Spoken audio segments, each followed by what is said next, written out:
Hi there. Today we are reviewing our October 2025 financials.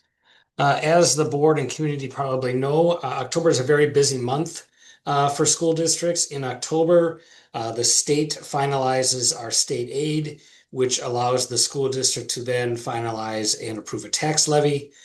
Generally, most school districts, including ours in October, then update their entire budget to reflect those things.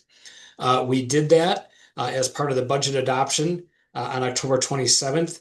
However, we will be updating the budget again uh, in the next several weeks to align with the teacher pay increases that were approved by the board on November 10th. So I just want to point out that as part of this budget presentation, this reflects the approved budget as of October 27th, which did not include the additional teacher pay that was approved on November 10th. Our salaries and budgets are trending below budget. However, this is going to be, this will change when we complete back pay and the new budget's approved. I would still anticipate that we will be on budget, but we won't be trending below budgeting. Here's our revenue summary. Traditionally, or actually always, through at least December, we received very little revenue. Here you can see that's reflected. Through the end of October, we have only received about 3% of our total budgeted revenues. Again, our property tax and state aid, we don't receive until the winter. Here you can see in graphic format, last month on the left-hand side, this month on the right-hand side, the amount of revenue we received is in orange, our budget is in blue, and the projection is in gray. So ever so slightly ahead of budget on projections, but again, it's not material and so little revenues through this point. Here the scale's just a little different, so you can see where we've received our revenue. We're a little bit ahead of pace on state revenue, slightly behind on federal revenue. Again, these things will sort themselves out, and we've only received 3% of all revenues to this point. On the expense side, again, we're right on pace, a little bit doing better than budget, as I mentioned, but that will adjust as we adjust the budget and get everyone's pay updated. But you can see overall, our expenses have been projected to be nearly 22%.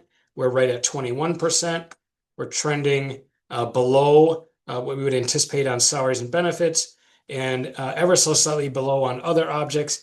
This is an indicator to me that we have got our spending in a more predictable place than we had last year.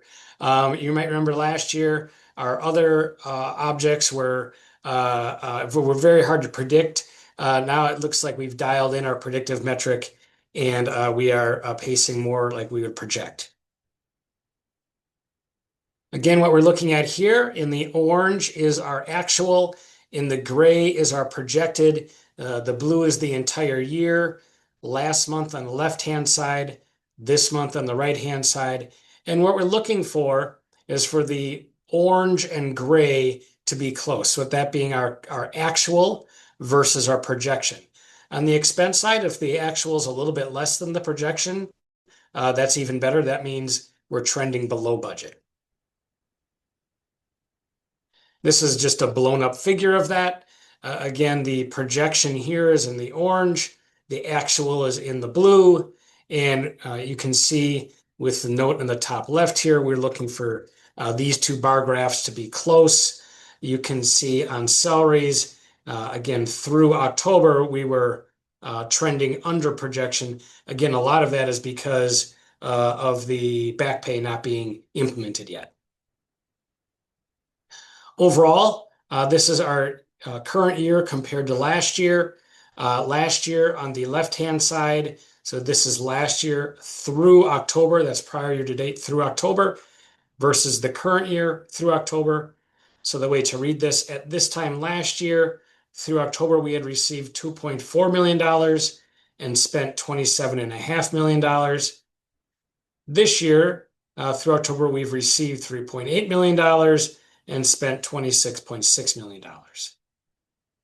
Again, slightly ahead of pace on revenues, slightly, behind pace, which in this case is better on expenses. But again, much of this is going to catch up when we provide back pay. And then finally, here's our projections. So again, we start with the prior year in gray, but what we really want to pay attention to is here's our current year to date. So this is the current year through the end of October. So if I'm just going to, for instance, look at our purchase services. Those are services we buy from outside entities. Through October, we've spent $5.39 million. Our system anticipates, based on the algorithm of our history, that we're going to spend another $15.2 million. That's over the remaining, would be 8 months of the year, which will yield a total spend of $20.6 million. We currently have $20.3 million in that budget.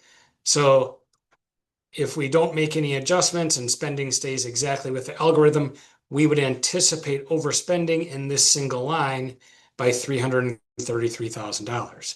Conversely, if we look at our non-capital objects, so that's supplies, materials, things like that, we've spent $1.1 million to date. We anticipate spending another $2.2 million, which will be a total spend of $3.4 million. We've budgeted $3.9 million. So in this line, we're projecting to underspend by $562,000. Overall, on revenues, even though we're projecting to have more revenues than budgeted, I don't anticipate that will happen. Our state revenues will even out, as will our federal and others. So we, for all intents and purposes, I believe we'll end up right on budget, not ahead of budget on revenues.